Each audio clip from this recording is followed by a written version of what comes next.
Hey folks, welcome back. I'm going to cover some motorcycle ATV that style pinout information in this video. It's unfortunately I have to do this at all because this is the Z1-R gauge set, and these gauges were sent out to somebody to restore, and one of the things that they were supposed to do is to repin these out and put new terminal ends and stuff on. And so you can obviously I have this one torn apart, and I'll go into that here in a second. But you can see from this one right here that two of them, and this happened during installation when I was trying to put the the gauges back in. You can see these two came out, and immediately I said, "Oh God, I got to fix another person's work again."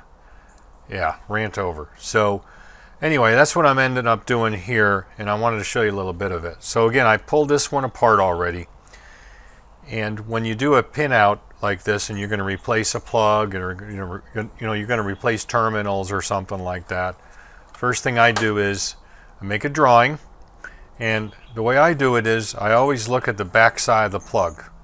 So my reference is always the back side of the plug, and there's usually some sort of a feature on the plug. In this case, for orientation purposes, these two little ears. Sometimes it's a clip, doesn't matter. And so I put that in a format where that's usually up and backside of the plug, so I have orientation. All right. Now where I get that from is a known side, a known good side. So this is a replacement wiring harness, but I know these wires are good as far as a pinout goes. On these two particular 9 pins, there's one that's actually pinned out with 9. I'm not working on that one at the moment. And there's a second 9 pin with only 8 pinned out, so I'm calling it the 8 pin. So that's the one I'm working on that I have disassembled over there. All right. So what I do is, again, I look at the back side of it, and there's the little tips of the ears there, and just make a drawing. For example, blue and a white, the upper left, and then red and white with the yellow. That's not actually white with the blue, it's white with the yellow. Sometimes these wires have some traces on them from probably manufacturing, but you got to look down the wire a little bit and see that it is actually white with the yellow. And again, I always look at the right, or the rear side, the rear side of the plug. And I'll show you why I do that. When I've got to reinstall it, or do the other side, because I'm using that side as a reference. When I put this in, okay, if I'm doing this, I'm looking at the back side of the plug. So I'm looking down the plug from the wires on the motorcycle side. So I'm looking that way. So this plug is going to come out this way. So as long as I have it lined up correctly this way, and I'm looking at this drawing that way, then this is the way it's got to be. And that way it's easier for me to kind of visualize that, for example, on this particular orientation, and I didn't use a clip. I used these little ears. You can see the recesses for them in there. The upper right one in this orientation is going to be the green with a red. So I don't turn it around and look at it this way, because I'd be 180 degrees off. I look at it this way because, again, I'm looking down the plug from the source, or from the bike side. So now I'm looking at this one that way. So if you're doing that, you'd have to kind of visualize that this is further down than this. And again, that upper right one would be a green with a red. Now, realistically speaking, it really doesn't matter where the wires go as long as they match. But the problem with that is, if you're going to be doing a particular component on a motorcycle, especially for a customer, and you're going to be pinning it out, and you say, well, I'm pinning both sides, for example, and I don't really care where the pin out is as long as they match. If they go to replace that component in the future, the wires are not going to match because the OE pin out is different. So I always like to follow, the OE pin out. And of course, we don't have much of a choice now, because on the bike side, that is the pin out that we're going to use. So anyway, let me show you what happened with these. As soon as I took it apart, I could see. And let me zoom up on that, and I'll tell you. And here's the problem. People put these things together and they don't have the proper tools. Right? That is not a good crimp. That's not a proper crimp. It's a smushed crimp. You can really see it on that green with a red. And other ones, they're all the same. It's not crimped properly. You got to have the proper crimp tools. What somebody did was they just used either a pair of pliers or a regular garden variety crimp tool So anyway, one of those is probably what they use to crimp this, or a crimper similar to that with the with the stripper and the crimper in one tool, which is basically a piece of crap, bargain basement end user level tool anyway. You shouldn't be using it on these. In fact, if you have one of those, throw it away. Go get yourself a good crimper. So that's what we're going to do. We're going to get our good crimper. I already pulled out some new pins from my stash. Luckily, I had 17. Remember, I don't need 18. I don't need 9 and 9. I need 9 and 8. So we're going to be doing the 8 pin now. And we'll go ahead and pin these out. Now, I realize I'm doing this a little backwards because I've already D-pinned. So I'm going to show you a D-pin on this other plug right now. Now, if you look down inside there, you can see that you have a pin. And you have that little part sticking up, which is right there. That's the retainer for it. That's that guy right in there. And if you look on one of these pins here, you can kind of see it. It's this spot right here that I'll bend it up so you can see it a little bit better. And so that's the pin part right there. The clip rather that holds the pin in once it's in place. And what it does is it grabs a little spot inside the plug right in there. You can kind of see that little recessed area. That's what it grabs so it can't come back out. All right. So to D-pin one of these are actually very easy, these 9-pin jobs. Some of them are really a pain in the ass to do. But I'll go ahead and D-pin one where the wire's already come out, this gray wire here. And so all you do is to reach in with a stiff tool, joke there somewhere, and you press down on that little clip like that. See how it went down? Then I usually take a tiny screwdriver and then just push it through. Now you can pull it from the wire, but it assumes that would assume that your wire is actually still attached. In this case, I don't want to trust any of that, so I'm just pushing them out from the front. So again, all you got to do is just depress that little clip in there and then pull it out. Now sometimes they hang up really bad. So what you sometimes have to do is push the wire forward a little bit because it's kind of jamming itself. That little clip is jamming itself on that plastic. So you push it forward away from there, then bend it and then pull it out and the thing will come right out. The older and grungier the plug, the harder it is. So sometimes you just have to work at it. So that's the D-pinning side. And I'll do the same thing on these other wires to verify pin out. And by the way, when I was taking this one apart, looking at my drawing over here, two of these wires were wrong anyway. They were not pinned out correctly. So we're going to be fixing that as well. So it's probably a good thing this happened because I didn't notice that when I put it together. And then I'd have been like, what the hell is going on? And that would be the answer. So I'll go ahead off camera. Let's clip all these off, get rid of these old pins, and then we'll start pinning out these wires. All right, that's pretty good. Now, I'm not going to show you every crimp here, okay, because that'd take a long time on this video. And we're going to try to, excuse me, I got the gas, make these a little more even. They don't got to be perfect, but closer the better. I have a lot of length here as far, there I go again. A lot of length here as far as the locations of the wires where it has to reach this plug, so I'm not too worried about them getting a little shorter. Maybe this guy a little bit more. Close enough. All right. Like I said, I'm just going to show you one or two and then that's it. So these are, I don't know what size pins these are. Like, I got them from vintageconnections.com. And I think that's what the name of it is. And these are your standard, pin for a 9-pin connector. I don't know. I just know what I'm looking at when I go buy them. But there is a size. There's different sizes to the pins. I just don't know what these are. Sorry. But it doesn't matter.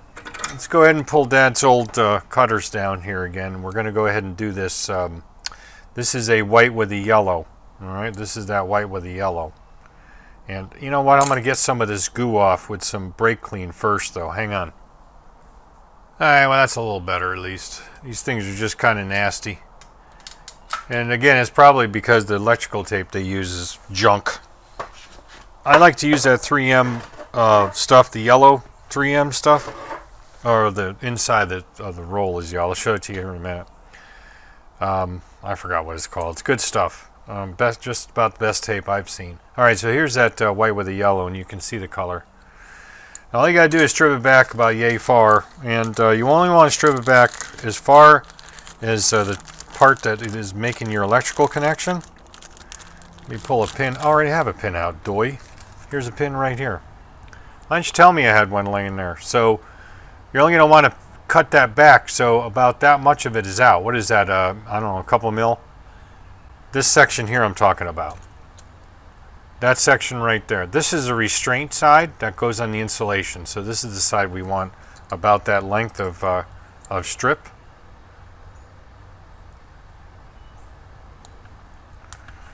Well, those still work good. So yeah, about that long is fine. See? I mean, you don't need that much sticking out to do this. And then, you know, we're going to be putting it in like this. Now what I do is, and let me show you these here. Whoops. Losing stuff. These are the proper crimpers to use with these. These are the crimpers that are designed for it. In fact, I get them from the same company. I got these from electricalconnections.com.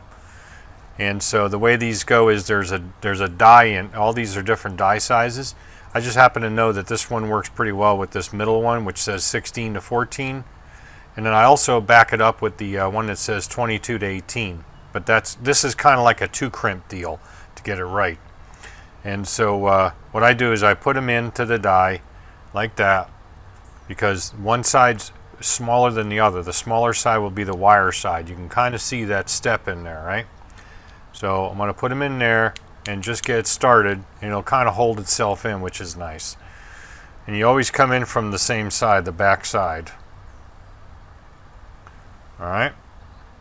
Keep saying, alright? And then once you're up where you're supposed to be, you can kind of see that wire starting to want to poke itself through. Start with your crimp. Ugh. Now if it bends over a little bit like that, it's not a big deal. And then you can see here that this backside on the restraint is not all the way done yet. And that's probably what happened with his. Of course, he was clearly they were using the incorrect crimper, no question. We'll straighten that up here in a minute. And I give it about a 3/4 crimp. About like that. Then I hit the release underneath the handle and pop it out. Straighten it up. Sometimes they bend a little bit from the force. May the force be with it. But you can see that one's pretty good. Nothing wrong with that crimp at all. Alright? So that's not going anywhere. It's a good electrical connection. I can probably dress that a little bit more, because I think I was too far away from the end of it there. Let me clean this up a little bit. There we go. But that's about it. Yeah, that looks better. So that's a pretty good crimp right there. And it ain't going anywhere. So you have the restraint properly clamped or crimped on the insulation, and then you have a good electrical connection. So that's really how you do this. You're supposed to do it. Now this tool sometimes doesn't work great for all sizes, so you figure out how to do it. Like for example, you really shouldn't have to do it twice, but I know from experience that if I use the bigger one to start it, it holds it in place, and I use the smaller one. But if I started with the smaller one, it doesn't work very well. I don't know why, but this is the way this tool likes to work. So that's the way I do it. So I'm going to do all the rest of them, and then we'll go ahead and pin out this plug using the drawing over here. Okay, I'm back. These sometimes can be a little tedious and monotonous, but especially if you're in tight quarters, but you know, it's got to be done. It's got to be done right. So all these are in really well. Give them a tug. And since they're new terminals, I don't have to worry about that little clip I was showing you on the top of the terminal.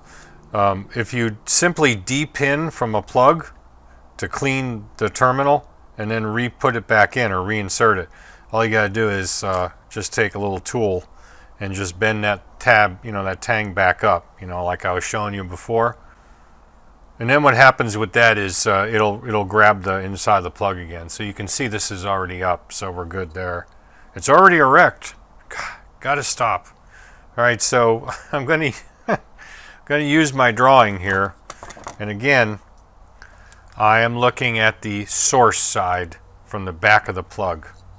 So if I'm looking at the source side from the back of the plug, that means that this side is going to be the front of the plug, which will be in the proper orientation this way. All right, so here's that side of the plug, and here's that side of the plug from the back side.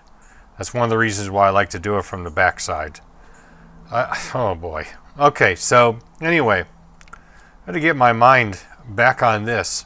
So anyway, we're going to do, up on the right hand corner here is green with a red, then the middle is brown, that's from the right to the left, and then blue with a white. Now sometimes this can be a little tricky if you don't have a lot of length here, and then you know, it gets bunched up. So, but it should be pretty easy here. So again, we're going to be looking at it from that side of the plug with the two little ear recesses up.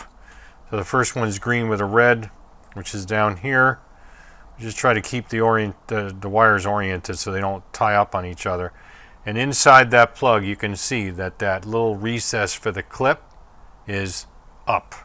So we're just going to put that oriented that way. This is green with a red, and we'll get our lined up. Come on, shove it. And you hear it click in, and now you know it's in, and it should go in fairly smoothly. All right, so that's green with a red. The center top one is brown. Where is brown? Here it is. Like I said, you gotta kind of manipulate the wires around so they kind of go with the flow a little easier. So the top center is brown. Now if you make a mistake, it's no big deal. See, why is that one binding up on me? Oh, I got it upside down, that's why. Doy. If you make a mistake, it's not a big deal. So all you do is reach in and hit that pin, pull it out, bend the tang back up, put it where it's supposed to be. While I'm doing this, to tell you a fun story, my dad had some color blindness issues, and way back in the day, probably right on this bench in particular, my brother said, when he was building one of those old Heath kits, and you'll have to look up the Heath kit line, and I think they're still in business actually, but what they were was consumer level kits, or I should say what they are, I guess, is consumer level kits where you could actually build a project from scratch. And they provide you all the materials like the resistors and the transistors, transformers, whatever. And you'd build it. And my dad built a Heathkit entertainment center, like, amplifier and whatever else came with it. I think it was just the receiver and amplifier. But anyway, this would probably be around 1970-ish, and so he's putting this together. Now my brother, if I haven't mentioned it before, he's an electrical engineer, and because of my dad's blindness issues, my brother would help him identify colors of resistors and wires and things like that. And my brother said that was the one thing that got him interested in electronics, was helping Dad out with identifying all the different colors and going through the assembly of all the components and so forth. So that's a pretty interesting story, and kind of apropos considering these very well could be the wire cutters he was using. And my brother said most definitely he built that Heath kit on this bench here. So it's kind of interesting how things are the same even years later. Of course, I'm not colorblind, but it's just an interesting and fun story to relate to y'all. All right, so now we're pinned out. So if you take a look here, let me see if I can get you in here to do this. Compare your wires to your drawing. Let's look at the top line there from right to left. Green with a red, brown, and blue with a white. It looks like orange, but it's actually red. Green with a red, brown, blue with a white, in that orientation. And since we're looking at the back side of the plug, this side, then it's got to be right on this side. Okay, so again, if you look at it this way, that top right one is green with a red, then the center upper one is brown, and then that blue with a white on the left, that jives with the colors and it jives with the drawing, so it's got to be right. So remember, it's going to be you know, one of these things where you have 180 degrees off. You're mirrored. It's a mirror view, really. So that's why I like to do it from the source side of the plug when I'm pinning out an opposite side. You can certainly flip-flop it, and if you needed to pin out that side and you knew that this side was your reference, you just reverse that. So I would be looking at it from this side of the pin, make my drawing, or this side of the plug rather, make my drawing, and then pin out the other side. And that's it. So I'll show you one other thing here. This is the pin I took out to demonstrate you how to depin. Depin! Depin! You can see that here's the reason why it failed, is just don't have hardly any crimp on it, and it's just crimped incorrectly. So probably the wrong tool, like I said before, and not done right. But these are definitely done right. And when you plug it back in, you'll know for sure by comparing the colors. But sometimes these pins do get a little distorted from crimping, so once you put them through, you just bend them so they're nice and straight. It's like anything else. I mean, it's not going to the moon. It's not going to NASA. It just has to work. As long as they're nice and straight and they look good, then everybody's happy. Except me, because I shouldn't have to be doing this crap. But, oh well, I guess I got to. Anyway, I think that's it on this video. Just a quick one on how to do some pinning. And this will extend across just about anything you're pinning or depinning. I just wanted to remind you that the dirtier the plug, the crustier the plug, the more difficult it is to get out. And some of these pins are kind of pricks, you know, to get in and out depending on the type of a pin it is. These just happen to be very easy. And so you just, you know, you have to just look at it and use some common sense. And I've done so many of these things. I mean, I've probably experienced just about every one of these plugs in existence just about. So it's not too terribly hard, but once you do it a couple times, it's pretty easy. Get the right tools. Don't screw around with the, you know, the auto parts store crimpers. Those things are junk. All right. All right. Hope you didn't think this was junk. Got something out of it? If you did, you know what to do. Thanks for watching. Catch you on next video.